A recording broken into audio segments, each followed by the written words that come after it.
Los martes a las 8:30 en El Balance nos vestimos de gala para recibir los debates Transforma España, de la mano de Eduardo Serra y moderado por Federico Quevedo. Todas las semanas dedicaremos un espacio a reflexionar y debatir sobre aquellos asuntos que contribuyan a transformar el futuro y hacer del nuestro un país mejor.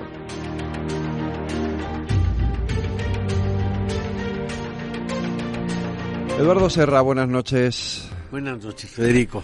Un martes más en nuestros debates Transforma España. Hoy vamos a hablar de la democracia. ¿Me dejas que le presente? Claro. Vale, lo vamos a hacer de la mano de un ilustre, porque hoy nos acompaña Manuel Aragón Reyes, que es catedrático de Derecho Constitucional, magistrado emérito del Tribunal Constitucional, ha sido director del Centro de Estudios Constitucionales y miembro del Consejo de Estado y miembro del Colegio Libre de Méritos. Y a ver qué libro es ese que nos está pasando por aquí, Reyes. Este es el libro de don Manuel.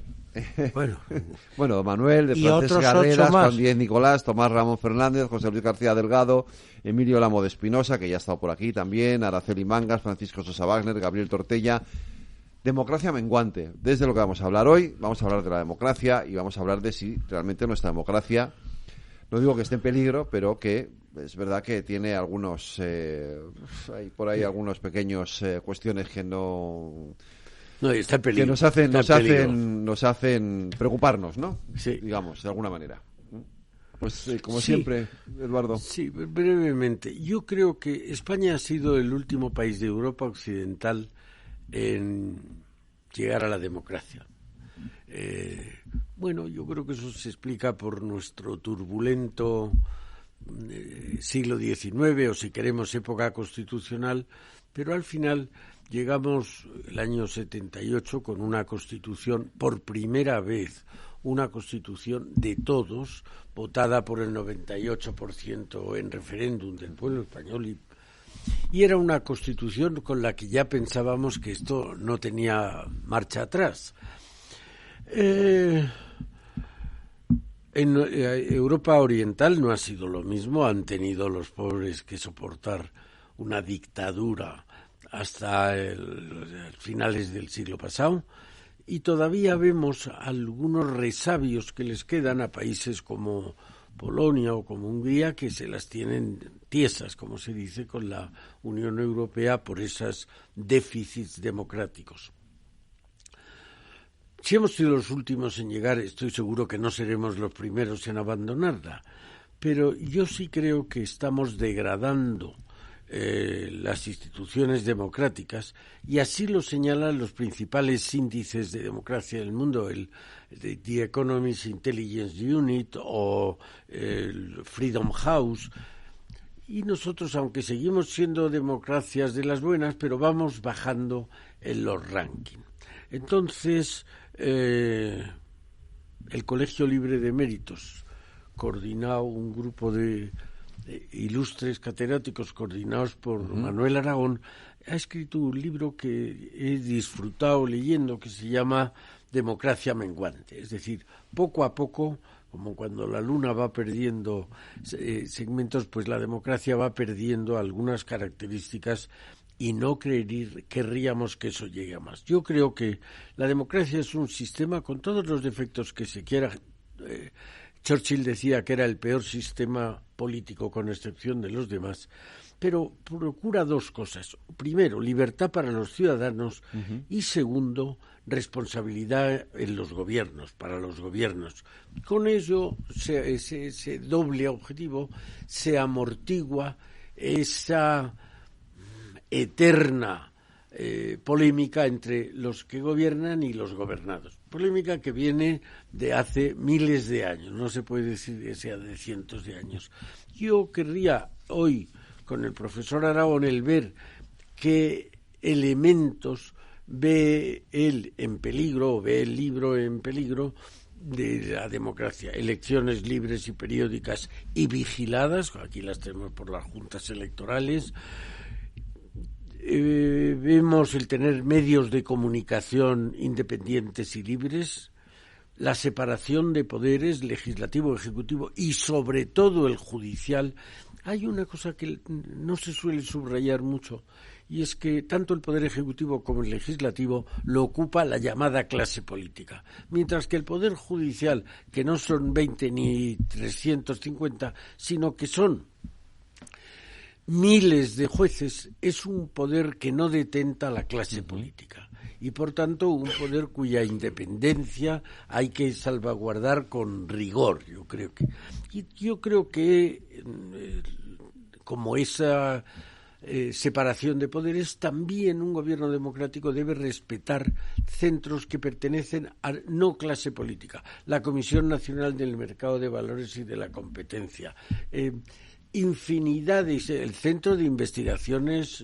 Sociológicas, la Fiscalía, aunque ahí las leyes son menos explícitas, la Fiscalía General del Estado. Yo creo que otra característica es el respeto a la ley, lo que llaman el Estado de Derecho, el que se cumpla la ley por encima de todo, y en el caso de la Constitución, por encima del Legislativo, la existencia de una Constitución o la igualdad ante la ley. Esos 5 elementos que seguro que no es exhaustivo, pero yo creo que sobre eso podríamos hablar para hacer un análisis de nuestro sistema democrático y ver si efectivamente está menguando o se está degradando. Don Manuel, está menguando, se está degradando. Es casi hacer un spoiler del libro, pero... Buenas tardes, primero. Buenas tardes. Y también que me siento muy contento de acompañar en este acto a mi buen amigo Eduardo Serra, quien admiro desde hace mucho tiempo. Dicho eso, comencemos por el libro y ahora vamos después a los... El libro lo pensamos, pues, la primavera de 2022, más o menos, y lo llevamos a cabo con gran rapidez. Un conjunto de 8 amigos que nos conocemos porque formamos parte del consejo académico del Colegio Libre de Mérito. Yo propuse la idea y los 8 restantes dijeron que por supuesto que íbamos a hacer eso y me pidieron que yo lo coordinara. Bueno, pues por supuesto que lo coordiné y lo sacamos con mucha brevedad. Se hicieron los trabajos, sacamos en octubre, no, terminamos en octubre, salió a primeros del año 2023 y ahí está. Y su título, España, democracia menguante, es muy expresivo de lo que en el libro se dice. Se hace un análisis de nuestros problemas políticos, jurídicos, sociales, económicos, puesto que en el equipo hay sociólogos, Juan Díez Nicolás y Emilio Lamo, hay economistas como Gabriel Tortella y de los demás somos juristas de Derecho Público, Araceli Mangas de Derecho Internacional, Tomás Ramón Fernández y Paco Sosa de Derecho Administrativo, Francés de Carrera de Derecho Constitucional y, en fin, teníamos una visión, diremos, pluridisciplinar del asunto.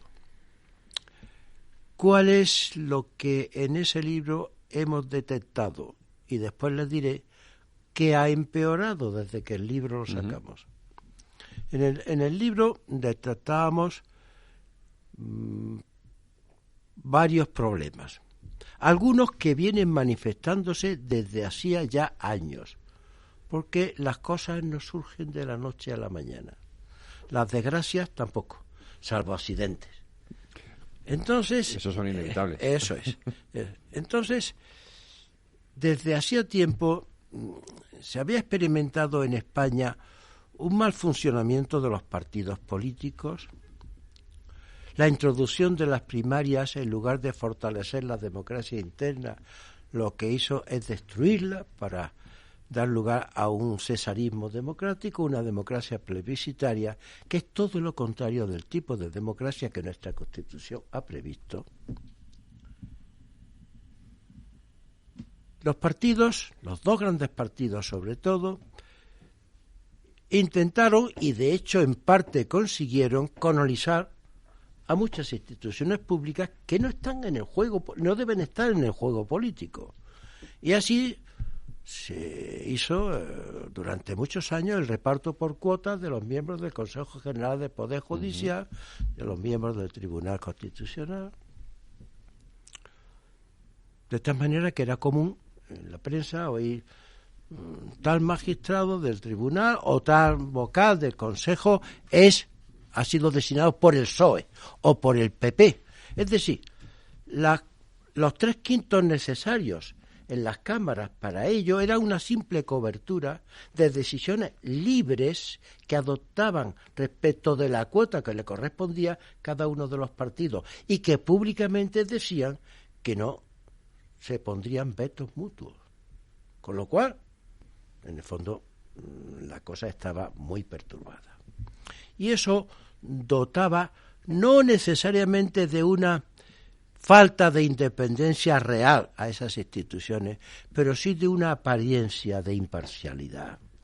Y eso para las instituciones judiciales o parajudiciales es tremendo.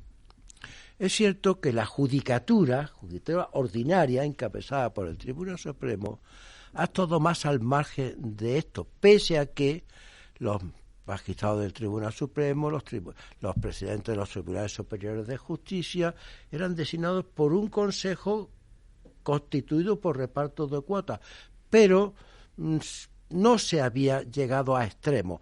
Máxime cuando el propio Tribunal Tercero, Tribunal Supremo, la Sala Tercera, había anulado algunos nombramientos por no reunir los requisitos correspondientes. Teníamos, pues, un poder judicial, y lo tenemos, que no está politizado y que es técnicamente solvente y, por tanto, independiente de la política. Pero las demás instituciones se fueron poco a poco colonizando. Si eso lo unimos un sistema electoral de listas cerradas y bloqueadas, donde efectivamente el dueño del partido, sobre todo si ha habido primarias, es el dueño de las listas, pues entonces efectivamente se origina un parlamento donde la disciplina de partido es absoluta. Uh-huh. Esto, y termino rápidamente esta primera intervención, esto nos pone de manifiesto algo que aquí ha salido antes en la intervención de Eduardo. Es cierto que tenemos una administración electoral independiente. Es cierto que tenemos un modélico sistema de régimen, no digo de atribución de votos, de sistema electoral que vino del decreto ley de 1977, que fue una de las mejores cosas que se hicieron en la transición y que ha dotado de veracidad y de control judicial a las elecciones. Nadie puede dudar de la veracidad de los resultados. Eso es estupendo, pero a veces nos olvidamos que la democracia no es solo elecciones. No es solo votar. No es solo votar. La democracia no es solo una democracia procedimental, donde el procedimiento esté bien regulado, sea veraz y donde la mayoría pueda aprobar leyes. No. La democracia constitucional no es exactamente eso. Es una democracia representativa. Es eso, pero algo más importante aún. Y es que ningún poder del Estado es absoluto. El Parlamento no es omnímodo, el Parlamento no es soberano y la mayoría parlamentaria tampoco. Para eso está o debe estar el Tribunal Constitucional, para controlar al legislador. Me interesa mucho esto que acabas de decir, porque hoy en el debate parlamentario que se ha producido sobre la ley de amnistía en el Congreso de los Diputados ha habido algún portavoz parlamentario que ha hecho valer la soberanía del Parlamento frente al Poder Judicial. Sí, pero eso es utilicemos una palabra religiosa, es un sacrilegio decir eso. Uh-huh. No hay soberanía en el Parlamento. El único país donde el Parlamento era soberano es el Reino Unido. pero tenía Constitución. Y hoy ya hasta el Tribunal Supremo, ese nuevo Tribunal Supremo que crearon, desgajado de la Cámara de los Lores, ha anulado decisiones parlamentarias. Pero en España, en estados con constitución escrita, con constituciones modernas, democráticas, el Parlamento no es soberano, está subordinado a la Constitución, no puede hacer lo que quiera. Por eso, el Tribunal Constitucional tiene como una de sus competencias controlar la constitucionalidad de las leyes, es decir, controlar al propio Parlamento y a la propia mayoría parlamentaria. Es muy interesante esto, muy interesante y muy importante recordarlo, efectivamente. Es verdad, pero se ha repetido, no es la primera vez. No es la primera vez. Sí, pero es que hoy era muy... Claro, era la ley de amnistía. Claro, es que como esto es el Parlamento, lo que hagamos nosotros aquí va a misa. No, perdón, esto no es así. Pero por ahí, y termino ya porque tienes que hablar tú. Por ahí quería yo seguir. Uh-huh. Nuestro sistema constitucional se ha ido erosionando con el paso del tiempo, no solo por lo que antes dije acerca de los partidos, la colonización, sino también porque la Constitución se ha ignorado. A veces hay quien piensa, ahora que se cumplen 45 años de la Constitución, hay quien piensa, es que la Constitución es muy defectuosa. No, la Constitución no es muy defectuosa. Algún día habrá que reformar alguna parte, pero nuestra Constitución vale perfectamente. El problema es que no se aplica debidamente. El problema es que, diciendo la Constitución que el Parlamento no es soberano, el Parlamento se atreve, y sus líderes, a atribuirse la condición de soberano. Diciendo la Constitución que los españoles son iguales ante la ley, puede haber una ley que nos haga desiguales. Diciendo la Constitución que los españoles son libres, puede haber una ley que quiera controlarnos. De hecho, intentos ha habido y está habiendo de todo eso. Y esa es la perversión de la democracia, la erosión de la democracia, la erosión de las instituciones que hacen que si no se adoptan medidas con cierta urgencia y con convicción por parte de los agentes políticos principales, puede ocurrir que la democracia perezca. Hoy las democracias no suelen morir por su toma al asalto, mediante la fuerza. Las democracias suelen morir por su erosión interna, por la deslealtad con la Constitución de los propios poderes del Estado. Y ese es el riesgo, ahora mismo, tú hablabas de peligro, bueno, estamos riesgo que nuestra democracia está corriendo, a mi juicio, sin duda alguna. En el libro lo ponemos de manifiesto, pero es que lo que ha ocurrido después del libro viene a aclarar que aquello que en el libro ya se apunta como unos problemas que deben resolverse se han agravado extraordinariamente después de que el libro hubiera aparecido. Sí, digamos, se ha seguido la misma deriva que en el fondo el peor riesgo que puede tener es que nos convirtamos en un país de poder único y, por tanto, al no haber división de poderes, al haber colonización de instituciones por parte ya no de la clase política, sino del partido en el gobierno, nos quedemos con que de democracia nos quedaría el nombre. Por eso es tan importante el ver esta reacción que está experimentando la sociedad. Es decir, yo creo que hay mucha gente, también en el Partido Socialista, quizá el criterio que distingue a unos de otros dentro de ese partido es la edad, pero hay cada vez muchos y más relevantes del Partido Socialista que están igualmente preocupados por esta deriva autoritaria de nuestra democracia. Seguimos con el libro, sí. Es decir, porque quiero ir viendo cuáles son los distintos. Hemos hablado de la soberanía del Parlamento, pero hay otras cuestiones, el tema del Poder Judicial, etcétera, que también que ahora mismo, digamos, están en una situación de riesgo, ¿no? Relativo. Bueno, yo creo que la situación que hay, donde los enemigos del sistema, los enemigos de la Constitución y los enemigos de España, si España se equipara con la integridad territorial que nuestra Constitución defiende ni más ni menos que como base de la soberanía nacional, están socavando esa pureza de la democracia. Se pueden poner muchos ejemplos. La ley de amnistía va, al decir de todos los especialistas, o de casi todos, va en contra de la igualdad ante la ley, que es un principio esencial de nuestra Constitución. Uh-huh. El referéndum exigido por las minorías independentistas de autodeterminación va contra la integridad territorial. Bueno, estos son los temas más importantes. Y yo creo que la Constitución había previsto un sistema más o menos difícil, pero ha previsto un sistema de reforma. Aquí estamos asistiendo a un intento de reforma sin cumplir las formalidades, las exigencias, los requisitos que fija la propia Constitución. Sí, ¿puedo añadir algo sobre eso? No. Efectivamente, el riesgo es el de lo que se ha llamado a veces una mutación constitucional. Cambiar la Constitución sin seguir su procedimiento de reforma.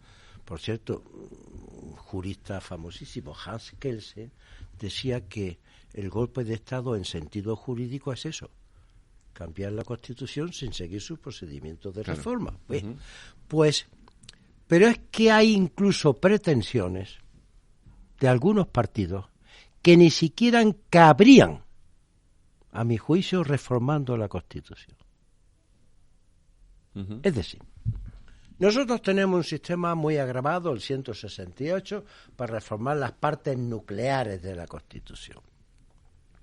Pero eso no quiere decir, aunque el Tribunal Constitucional, del que he formado parte durante 9 años, lo ha dicho más de una vez, que en España nuestra democracia no es militante, porque todas las pretensiones políticas de cualquier tipo, de cualquier ideología, uh-huh, podían obtenerse siguiendo el procedimiento de reforma previsto en la Constitución. Uh-huh. Eso conceptualmente no puede ser así. ¿Por qué? ¿Por qué? Porque la Constitución no es una mera forma. La Constitución es forma con un contenido preciso. No hay más Constitución que la Constitución democrática. El artículo 16 de la Declaración de Derechos del Hombre y del Ciudadano, con el que nace el constitucionalismo, lo dice con toda claridad. Todo país que no tenga divididos los poderes ni garantizados los derechos ciudadanos carece de Constitución. Carece de Constitución. La Constitución no es solo una superley.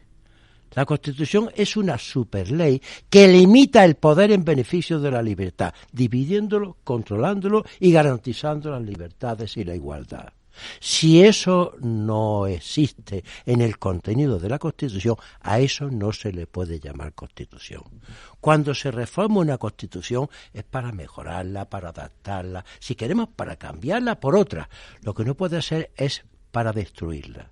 Porque si no se tiene una Constitución de esas características, el Estado deja de ser un Estado constitucional. Se ha abandonado el término Constitución y la categoría histórica Constitución. Por eso, el derecho de autodeterminación, que no puede estar garantizado en ninguna Constitución del mundo, como sabemos, por el Tribunal Supremo norteamericano, que lo ha dicho, el Tribunal Constitucional alemán, el Tribunal Constitucional italiano, el Tribunal Constitucional español, incluso tampoco podría establecerse por reforma constitucional. Porque entonces esa Constitución nueva ya no sería democrática. ¿Y por qué no sería democrática? Porque no tiene como cimiento la base de toda democracia, la unidad de una nación compuesta por ciudadanos libres e iguales en derecho. No habría una soberanía única, sino una soberanía compartida, de la que uno a su libre antojo podría salirse. Eso ya no es Constitución.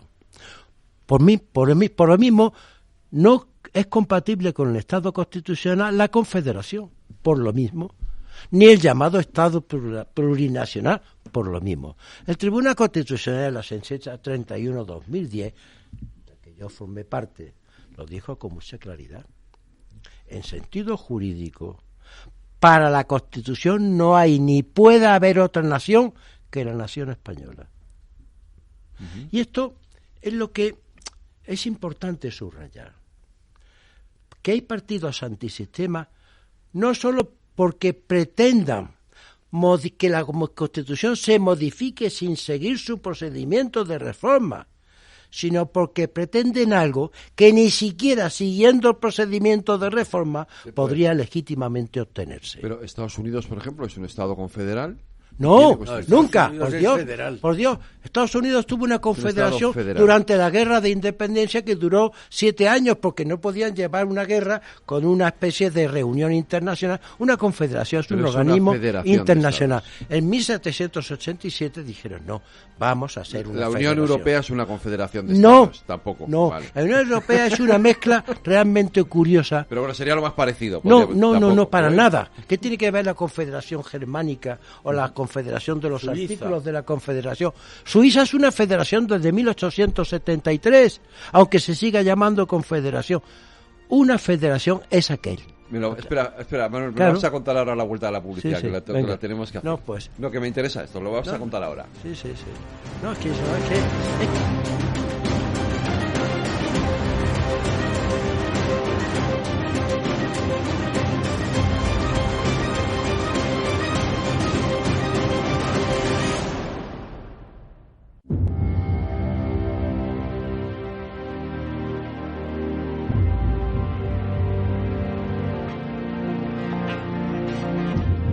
Transforma España.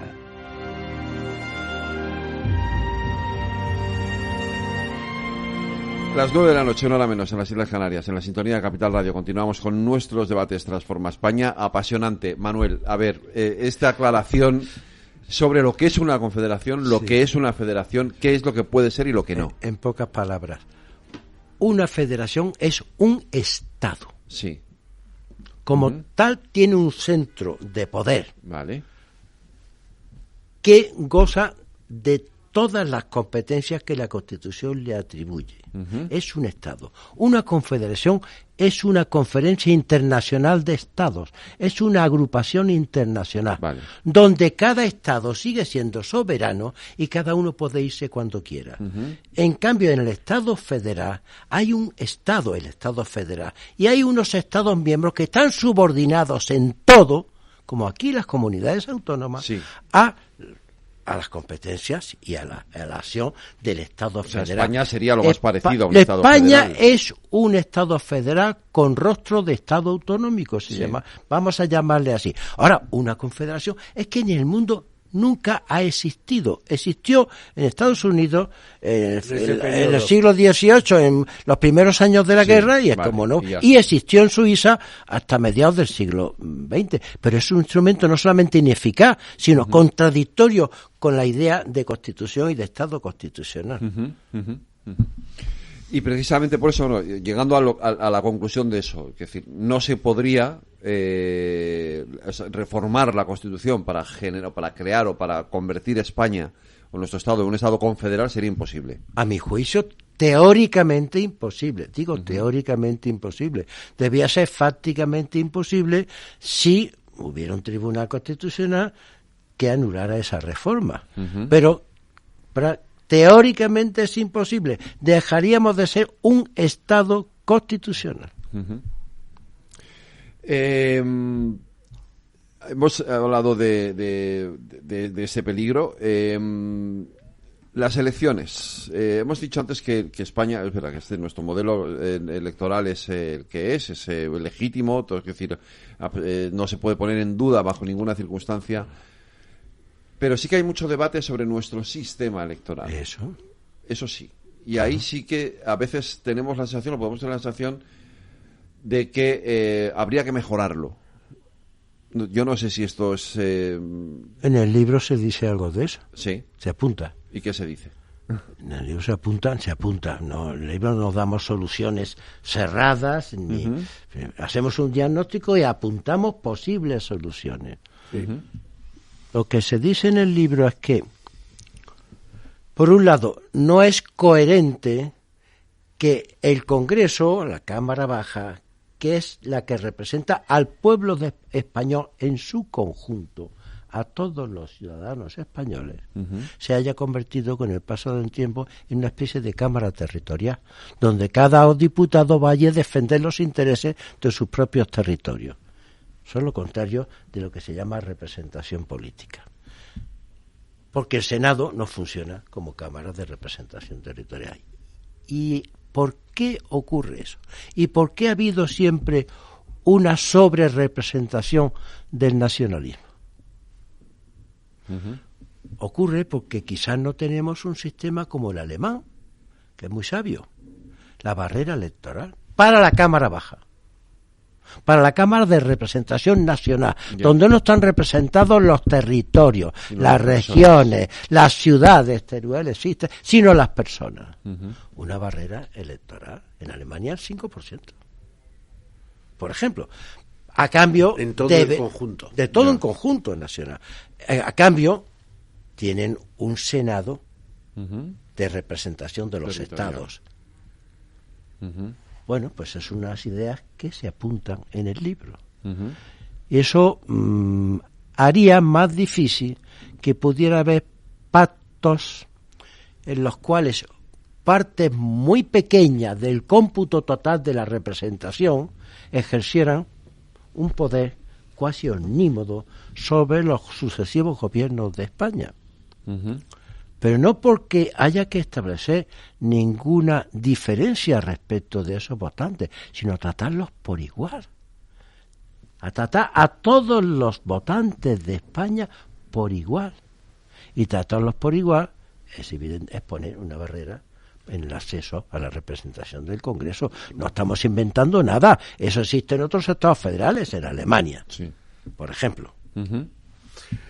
Y luego el tema de las listas cerradas y bloqueadas hace que en vez de representar fácticamente la realidad, los diputados a los ciudadanos, que es para lo que se concibió, como están decididos por la jefatura de los partidos, en nuestro caso por los secretarios generales, pues al final representan al secretario general. ¿Y esto qué quiere decir?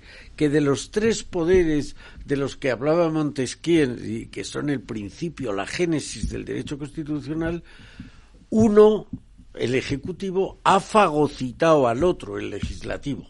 Entonces realmente estamos en un sistema de dos poderes, el poder político y el poder judicial. Sí, porque además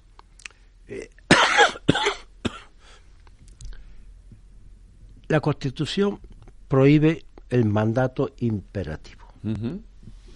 Claramente. Claro, prohíbe el mandato imperativo y se había interpretado siempre que prohíbe el mandato que los electores, el viejo sistema de mandato de la caída de Doleán y eso, que tenga que seguir las instrucciones de sus mandantes. Sí. Pero es que hoy el mandato imperativo no es el que puedan darle los electores. El mandato imperativo es el mandato imperativo de partido. Claro. Con lo cual, hoy la prohibición de mandato imperativo, si lo trasladamos al mandato imperativo de partido, es una prohibición constitucional que no se cumple. Y lo vamos a ver desdichadamente en la ley de amnistía. Si es que muchos de los problemas que tenemos no derivan de la Constitución, sino de su inobservancia.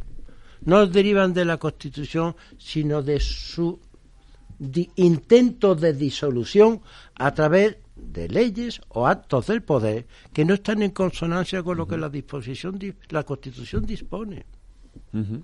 Ese es el problema.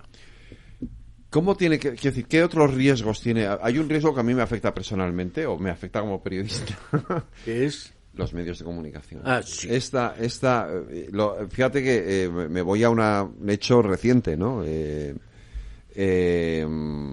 La semana pasada el presidente del gobierno nombraba presidente de la agencia EFE a un señor que había sido hasta hace 4 días secretario de Estado de Comunicación, ¿no? La agencia EFE siempre ha estado dirigida, siempre ha tenido un presidente que era una periodista independiente. Yo recuerdo el último, Fernando Garea, buen amigo mío, y que fue para mí ha sido uno de los mejores presidentes de la agencia EFE, que dejó de ser presidente de la agencia EFE porque no se plegó a muchas de las cosas que le pedían desde el poder, ¿no? Es decir, esta independencia de los medios de comunicación, que entiendo que es fundamental en una democracia, y que yo soy el primero que tengo la percepción o la sensación de que en España ahora mismo hay, por desgracia, demasiados medios de comunicación comprados por el poder, o sujetos, o anclados al poder, ¿no? Eduardo, tú que tienes experiencia. Lo cuento porque además mañana va a venir Fernando Jáuregui y yo. Estamos metidos en un proyecto de lucha por la independencia de los medios, por la independencia del periodismo, que creo que es esencial en este momento, ¿no? Sí, hombre, los medios de comunicación social, básicamente el más antiguo, que es la prensa, era el altavoz de la sociedad frente a los gobernantes, frente al poder político. Y esto suponía un freno, además de la división de poderes, suponía un freno al dominio sin límites del poder. Entonces, ahora ya existe la radio, además de la prensa, la radio, la televisión, ahora las redes sociales, y estamos pasando una crisis que la tecnología ha llevado a una crisis económica a la mayoría de los medios de comunicación. Y al tener una enorme carga financiera, deuda, necesitan el dinero de donde venga. Claro, los grupos privados pues tendrán más o menos, pero es dinero privado, y no es que diga yo lo mismo que dijo aquella vicepresidenta, que el dinero público no era de nadie, es de todos, pero el Estado luego lo utiliza, lo maneja como si fuera suyo. Entonces tenemos, como tú dices, una gran cantidad de medios de comunicación, tanto en prensa como en radio como en televisión, que dependen del gobierno, con lo cual la función originaria que estaba prevista para los medios de comunicación se pervierte al 100%.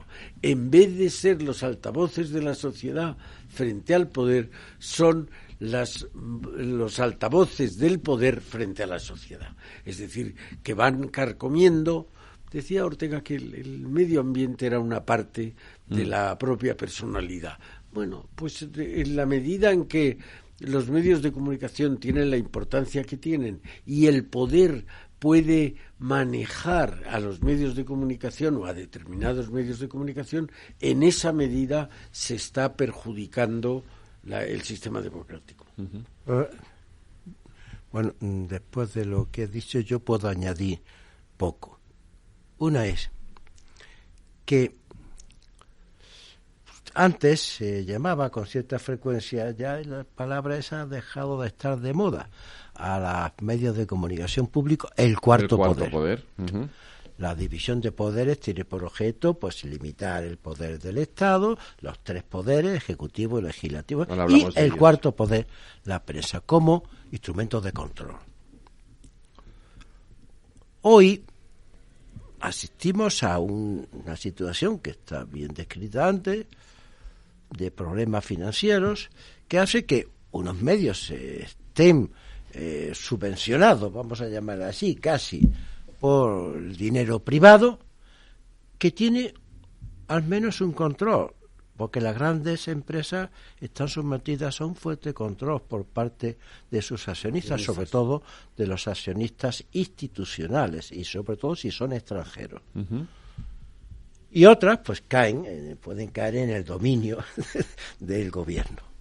Hombre, creo que todavía tenemos prensa independiente y también tenemos prensa dependiente, especialmente prensa que funciona como un altavoz o como un boletín de noticias o de propaganda del gobierno. Eso es evidente. Pero yo voy a algo más profundo. El sistema constitucional democrático se mantiene por tres clases de garantías. Una, las garantías jurídicas, jurisdiccionales, lo que hemos hablado. Hay un poder judicial que puede anular actos y reglamentos producidos por el gobierno, que puede anular actos y reglamentos producidos por otras autoridades que ejercen administraciones independientes. Hay un tribunal constitucional que puede anular las leyes producidas por el legislador. Ese es uno de los medios de subsistencia de la Constitución y del sistema constitucional democrático. El otro son las garantías políticas. Las garantías políticas son, por un lado, la lealtad constitucional de las instituciones y, por tanto, la ejemplaridad de las mismas. Y, por otro lado, la existencia debajo de toda constitución, la española, la norteamericana, la francesa, las que queramos, de un pacto que sostiene, un pacto político que sostiene esa Constitución, que es la conjunción de la derecha moderada y la izquierda moderada. Eso hizo la transición, eso hizo la Constitución. Y si alguno de esos dos pilares, no digamos si los dos, se cae, la Constitución, pese a tener garantías jurisdiccionales, pese a tener garantías normativas, puede entrar en declive. Y la tercera garantía, las garantías sociales, son las que emanan de una sociedad de ciudadanos libres e iguales. Una sociedad con órganos propios de control, la prensa, el derecho de manifestación, el escribir en los medios. Sí.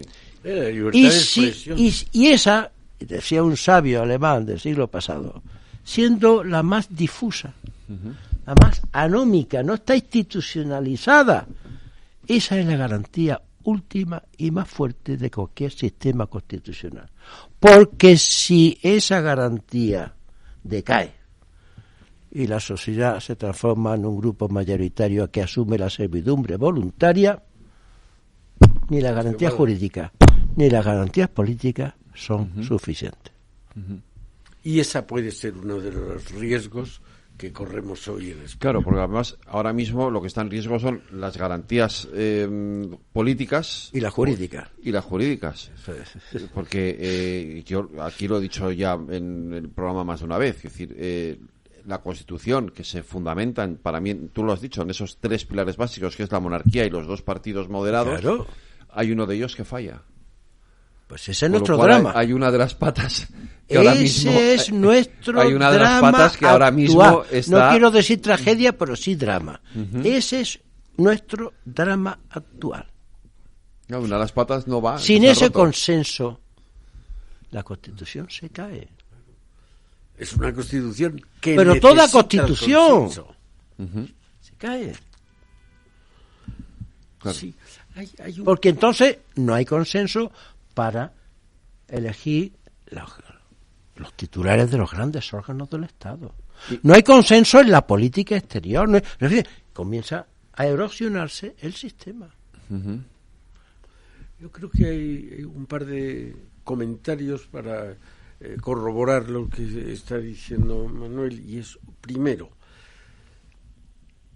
aquí hay una culpa que sí viene de la transición, y es que esos dos partidos fundamentales de la derecha moderada y la izquierda moderada nunca llegaron a proponerse un acuerdo fundamental, que es decir, el que sea gobierna, pero no ponerse al albur del chantaje de partidos muy minoritarios, además de ser antisistema, que pueden forzar a uno o a otro que gobierne la lista más votada, que realmente había funcionado de una u otra manera hasta ahora, claro. Desvirtuando el consenso que decía la Constitución. Con pactos sí.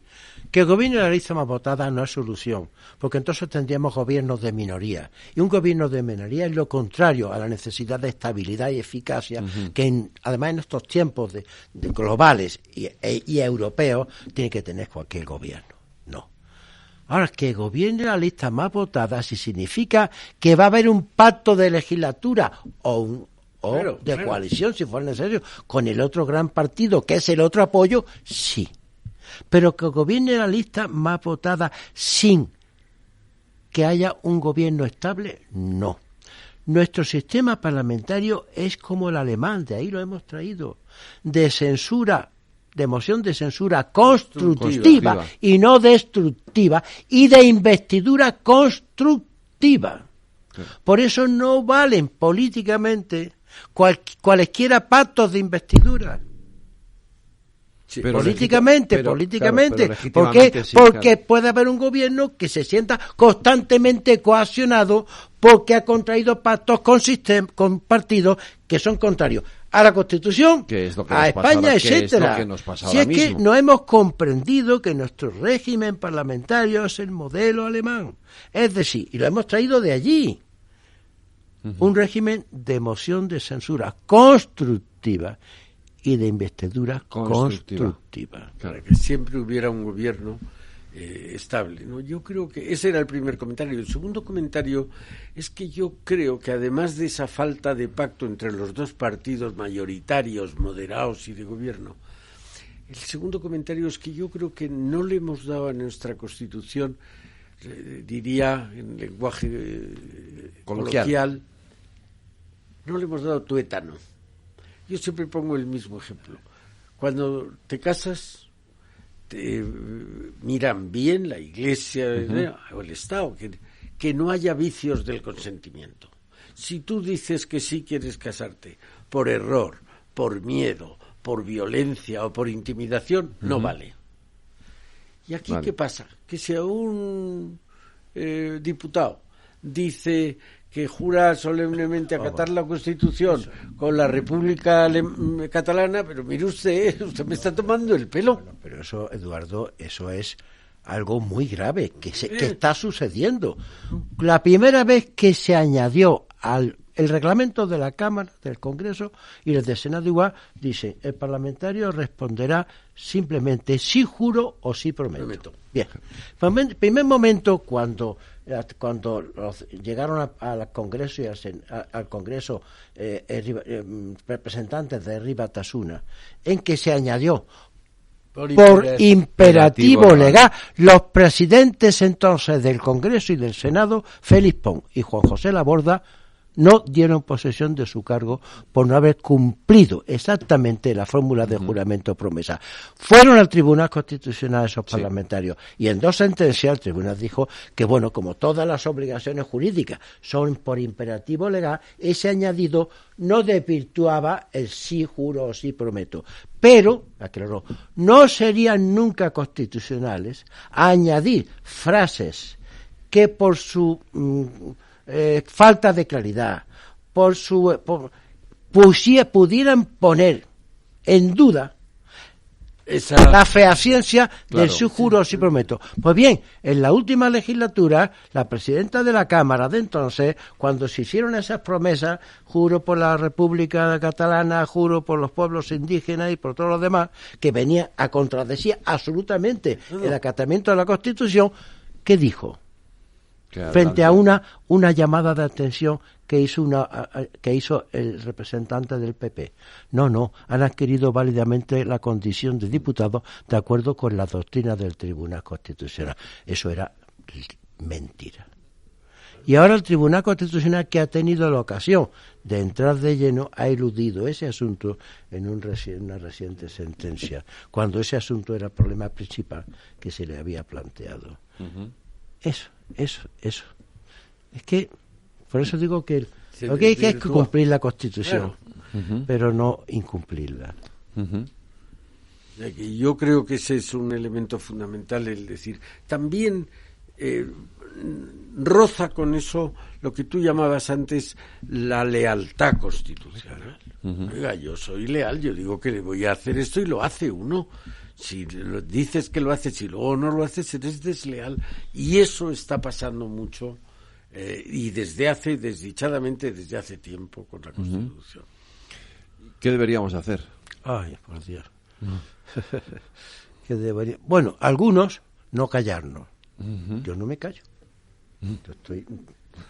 Bueno, yo escribo sobre estas cosas. No solamente está ese libro, yo he aparecido en la prensa cuando he creído que algo es muy importante, si no, no me gusta, pero sé, 2 veces la amnistía, primero... Fuiste de los primeros. Primero en agosto y después, hace poco tiempo, ya la concreta amnistía esta que se ha presentado, ¿no?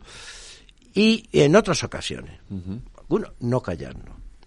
Como ciudadano, hombre, pues no aceptar la servidumbre voluntaria.